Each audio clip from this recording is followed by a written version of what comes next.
This is Thames from London.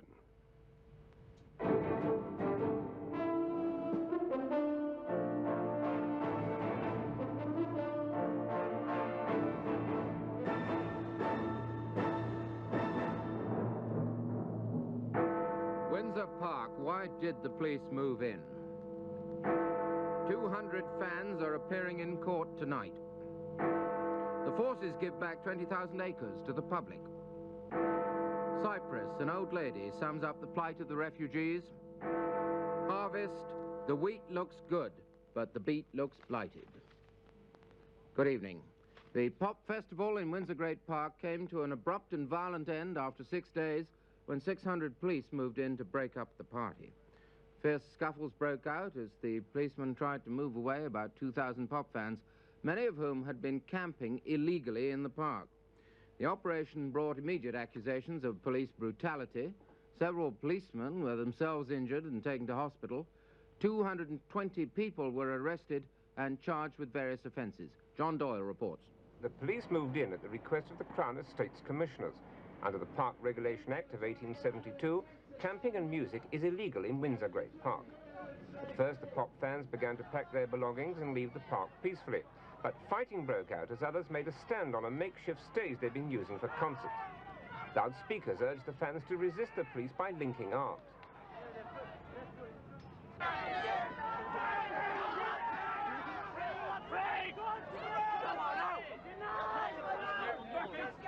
As the fighting continued, the number of arrests grew. At least 20 policemen and as many fans were injured in the fighting and taken to hospital.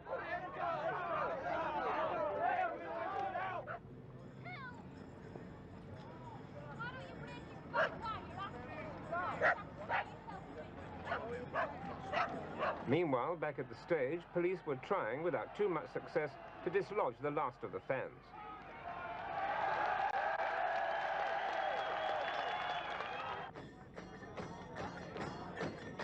Some fans continued to sing, but a sudden rush of police soon brought the impromptu concert to an end.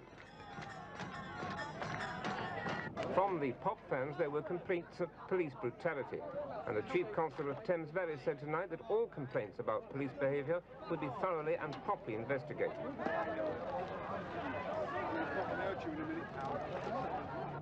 The scaffold skeleton of the stage was finally demolished.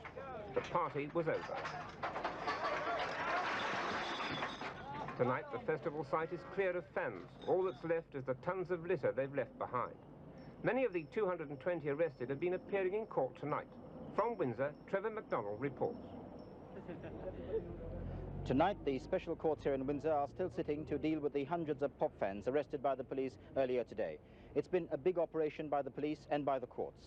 Those arrested were taken to the Windsor police station literally in van loads, and by the time the courts adjourn tonight, about 150 cases would have been heard. The charges range from refusing to leave the park to the use of threatening behaviour. Most of those arrested faced 2 charges, and when I was in court earlier tonight, the average fine was about £20. Up to a short while ago, there's still a number of pop fans in the vicinity of the special courts, but Windsor is quiet, although some public houses are carefully scrutinising the customers before they're allowed in. The courts sit again tomorrow and will continue well into next week. But long after it's all over, the question will be asked, why, if the festival was always illegal, did it take the police 6 days to move in? Trevor MacDonald, News at 10, Windsor. One explanation given to our reporter by a senior police officer is that the Thames Valley Police were finding that they had to take more than 500 officers off their normal duties in order to keep order at the festival. Before today's operation, several hundred people had already been arrested, mainly on drugs charges. As for allegations of brutality, the police say there were some unpleasant incidents, and any policeman who used a truncheon would be carpeted. But the police also say that some of the fans were encouraging people to defy the law. Well, with me in the studio is Steve Warshall, a legal counsellor of the medical and legal organisation Release, which has strongly criticised the police action. It seems so unnecessary, all this violence after 6 days. What went wrong? Well, we feel that this is just the culmination of an activity of police abuse which had been going on all week at Windsor. There were many instances of people being arrested and searched without reasonable grounds for suspicion. There have been examples of people held in in the army barracks for up to 40 hours, without being allowed legal advice or without being allowed police bail.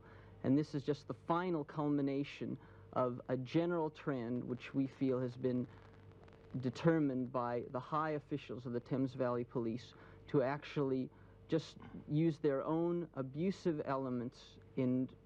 Yes, but when you talk about police abuse, let's be quite clear what we're talking about. These people were camping illegally, and I'm not trying to take a side. They were playing music illegally, and they were, I think you'll admit, taking drugs. Now, where are the police abusing their powers in dealing with them? If there were violations of the 1872 Parks Act, then the way that the police should have handled it is it's clearly laid out that they should ask for names and addresses of individuals. I'm told by our reporter that they did this for 2.5 hours this morning before the violence occurred. Well, this is the question, because our information is that the police came in crowds of 500 and 600. They were using truncheons, and they came and their whole idea was to just completely clear the site. Now, what we feel has occurred is that it's been planned for 3 or 4 months that the police would act in a certain way, and we've written a letter to Roy Jenkins, the Home Secretary, to make a complete inquiry into all the activities of the Thames Police Force over this last week, because we feel there have been serious abuses of the police power, and that they have acted contradictory to all the civil rights of individuals who were at that park. Mr. Walshall, thank you very much indeed. Gordon? More than 22,000 acres of land